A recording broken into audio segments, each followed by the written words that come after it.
You are 5 to 10 years from retirement, and suddenly you have an unexpected job loss, or you're forced into retirement early because that happens to a lot of folks because of physical ailment or a family issue. It's a real life circumstance that you can preventatively plan for. So let's dive into that. This is Mike Douglas, certified financial planner, AKA Michigan's retirement coach. I'm Heather Branch here with Mike to ask him questions regarding the things that you are worried about or things you may not even think to worry about. Hopefully, an unexpected job loss is not something that you're going to have to manage, but it happens all the time. I mean, Mike, talk about unexpected job loss, the things that Michigan has seen in regards to car manufacturing in the last, 2 decades? Yeah. I mean, It's right a very now, real thing. we're constantly seeing people from GM, Ford. They're just coming through and they're saying, yeah, I planned on more years, but here comes another buyout. Here comes another. Now, they've been quite quiet for about 2 years now, but all the time, people are saying, my time is limited. I don't know how much longer they're going to keep me around. So what happens if they walk me out rather than I walk out? Right. And how do we handle that? That's a big concern.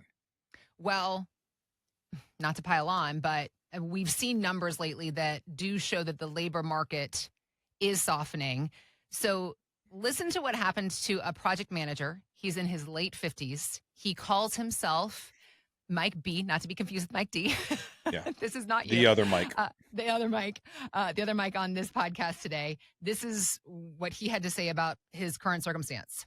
Let me tell you how bad the job market is right now. I got laid off about 36 days ago. Probably 200 applications in. Out of that, probably 25 rejection letters. I signed up at Walmart for a job, signed with my grocery store for a job. No interviews, no contacts. Out of all the applications I put in, I've had 2 interviews. Been ghosted probably 15 times. That's how bad it is. I've been aged out 36 days. This is the longest I've ever been without a job ever in my life. 23 years in the military, master's degree, bachelor's, tons of experience. Can't find anything. Oh, I just got triggered with rage with the military line. Like that makes me want to fling this computer across this studio, Mike.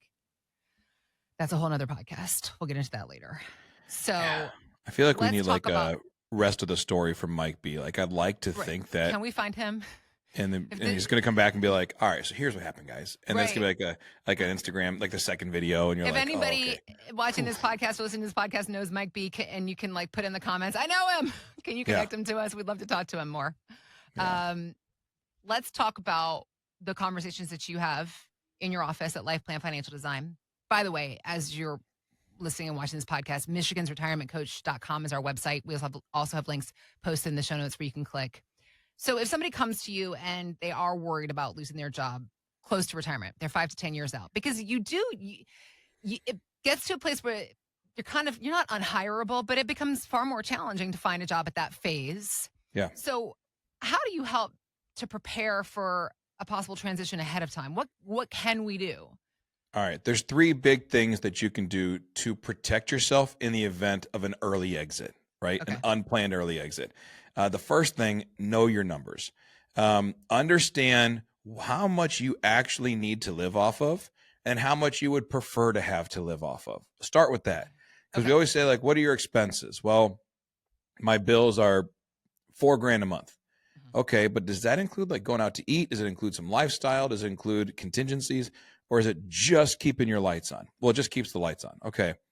So if we get to 6,000 a month, is that a lifestyle number? Yeah. Okay, good. So know that number first. Once you know your baseline, then you also have to think about, if I did lose my job, how would I pay for health insurance? Am I going on Cobra? Most likely a bad choice because it's going to be crazy expensive. Do I go through the marketplace? Yeah. And what are the costs for that? You can figure those things out pretty easily, but going through and figuring out how much your health costs are going to be, because that's something maybe you haven't been used to paying. You cannot control layoffs, but you can control your readiness for it.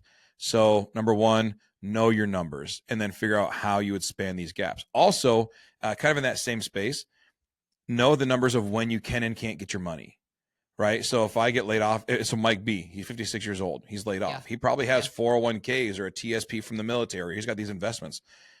How can you invest them, or how can you get money out of them without paying penalties? There are strategies for doing that if you do it properly and structure it properly. So understand the numbers and how you do that. Number 2, build a cash and income cushion. Now, this is hard when you get caught off guard, right? But when you know that you're 52, 55, 57, and you are what's called a legacy cost in most firms. Why do they call it that? Well, because you got this job 15 years ago and you've been getting raises every single time. So let's just say for even 15 years ago and you're 55, you were probably at a real prime that you were hired in. So you were probably given a good salary that has only been built upon for the past 15 years. Yeah. And so let's say they started you at 100. Yeah. They started you at 100 grand, but through raises and different things and you've gotten credentials and all these things. Now they're paying you 140 grand a year, 150 grand a year. Part of them is saying, hey, I know he's 55. I could get a 40-year-old for 100 grand or plus some inflation. Right. Yeah. So I could save $30,000 to $40,000 a year for the same position. Now I know there's so much that you know about that job that kid will not know, that person coming in will not know.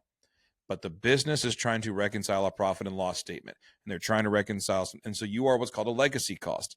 And so they find ways to get rid of these legacy costs. So is it nice when they tell you, hey, you've got 6 months, that gives you some time? That's great. When the GM buyouts happen and the Ford buyouts happen and they tell you, hey, here's the package we're offering. Would you like it or would you like to stay out? And you choose to take it. Those are beautiful. Yeah. If you can build a cash and income cushion where, normally we say you want to have 3 to 6 months of expenses in case you get injured. That's like regular working stuff, right? Like regular people, 35, 40, 45-year-olds, you need 3 to 6 months of expenses in the bank. Why? Because if something happens and I can't go earn, it'll cover me till I recover and I go back. Okay. What happens though, when you get to that certain point, there is no guarantee of going back because it's harder to get hired in, like Mike B's talking about, at an older age. So you probably need 6 to 12 months of income covered in a cash and income option of some sort. Build that reserve up. A short-term safety net protects a long-term plan. So you really want to make sure that's covered. And finally, number 3. Number 3 is evaluate all your exit options. When you are looking at getting out and you know that maybe you're going to retire in 4 or 5 years, oftentimes they will start coming to you and saying, hey, would you like this buyout package? How about a severance package? How about this? How about that? Know what the options are, because that's one of the biggest things. So I had one guy, he came in, he was an engineer at a plant in Michigan for GM. And we built a plan. He says, my contract for this project is 2.5 years. So assuming I work until then, here, let's build a plan. So we built out a whole model for him. And then what happened is he got one of those offers. I think it was 2019. GM had a Halloween offer where they basically on Halloween, they came out and said, here's a plan. You got 2 weeks to accept it if you want it. God. 2 weeks to change your life. Right. Nothing says plenty of time. Yeah. Jeez. It was crazy. It was so fast. But since we had already kind of been building out some ideas and we had looked at the last 2 or 3 buyouts that they had offered people, we kept running these scenarios. If they gave me the same buyout, would I take it or not? And how would we make it work? So we had done that 2 or 3 times. And that way, when his offer actually came, it was a no-brainer for him to take it.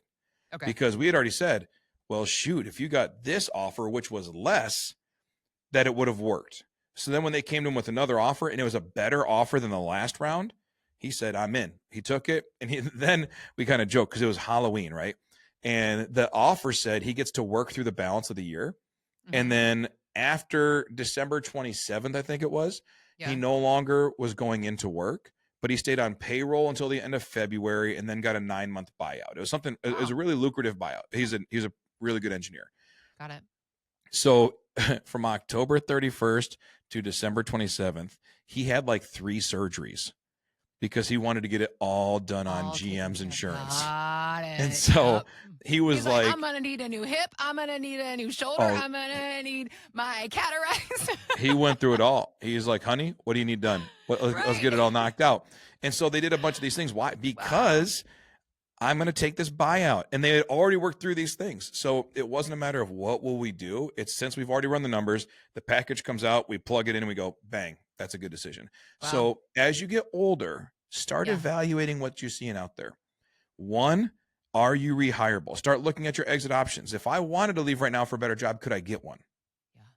That's something to think about. You can do that while you're still employed. What if they've said nothing about firing you? You can still go out there and put out an idea, a feeler, and say, I'm 55. I've been an engineer at 3M. I've been doing this for all these years. Am I hireable? And you can go find out. And that would let you know how aggressively you need to protect yourself. Or, you know what, if they fire me today, I know for a fact I can go pick up and do this. Or maybe you're like, hey, I could go do this on my own, self-employed, and contract it and make money. Those all matter. Yeah. So number one, know your numbers. Number two, build a cash and income cushion. And number three, evaluate your exit strategies before you need them. That way, when something comes up, you're not caught off guard, you're not hit sideways, but instead you say, all right, it's time to activate some of these thought processes we've been working on. So if you're within 5 years of retirement and you're worried about job security, it's a good time to start stress testing your plan. See if you can financially afford to retire early. How would you get access to your money if you needed it? Do I have enough of an income cushion to get me where I need to go? What will my health care cost if I need to pay for it? And then what are my exit strategy options? How could I get out if I needed to? Or if they walk me out tomorrow, do I still have market value? Which sounds cold, but that's the reality. Do I have a good market value? Can I get placed easily? Or is it going to be work to try and get something? Am I in an industry that is still in demand? So what's interesting was Mike B. He said that he's a project manager. Project management is incredibly difficult. It's a great career to be in. However, more and more, there's a utilization of softwares that can start to connect a lot of dots. Okay. And so I think there's a lot of careers that over the next several years, you have to be really good at managing the technology that does the job you used to do to keep the job. Okay. So if they bring in software that all connects and does all these things, and they're all API connected in the background. And now it went from, well, I used to call that guy. I used to order that part. I used to do these things. Well, now there's software that does all that, and you have to manage the software. Okay. Keep advancing your skill sets. Yeah. If you're 50, 52, 55, and they say, hey, we're going away from CAD, we're doing this, whatever. All right, great. Do it. Don't jump into it. Yeah. Don't be that person who says, well, I've done it this way forever. Right. Yeah. But the industry's going this way. And if you lose your job and you go somewhere else and you say, just so you know, there's this new technology that's coming out. I've been working on that for 2 years on my own. My company wasn't even using it, but I was developing that skill set. You are way more hireable than someone says, I still use a graphing paper, a protractor, and a pencil to do all this stuff, because companies are looking for efficiencies and software is very efficient. So you can do things to keep your skills high, keep your finances in line, utilize and just build a plan that makes sense. Because AI will help you so much in how to keep your skills sharp. Like, ask it. Say, how do I stay? And it will give you a plan. Mm-hmm. Prepare your finances, prepare your planning, prepare yourself. That if you had to go out and get a new job, how would you bring value to the market? And I think that's the biggest thing, is saying, well, here's what I've been doing for 30 years. Right. But are we going to keep doing it for the next 10 years that same way? We're in such a weird information boon that stuff is changing so quick. Yeah. Will they still do your job the same way 10 years from now? Or will it be different? Then start being different and start preparing yourself. If you do let go early, then you can still play ball. Yeah. Having a plan, reviewing that plan that you've already created when it comes to your savings, your portfolio, reviewing those savings, building out a plan, helping you understand where you are now, the direction that you're headed, creating space to pivot if you need to. This is what's involved in the planning process that Mike and his team build out for every single one of their clients. We always talk about being, if you're within 5 to 10 years of retirement, now is the time to start thinking about your future. So if you're ready to do that, michigansretirementcoach.com is our website, and where you can go to ask Mike, begin the conversation with questions for Mike. He and his team at LifePlan Financial Design, they are here for you. So let's get to work, helping you understand what your options are, your strategies you can implement. We also have links posted in the show notes, so you can just click there, or again, it's michigansretirementcoach.com.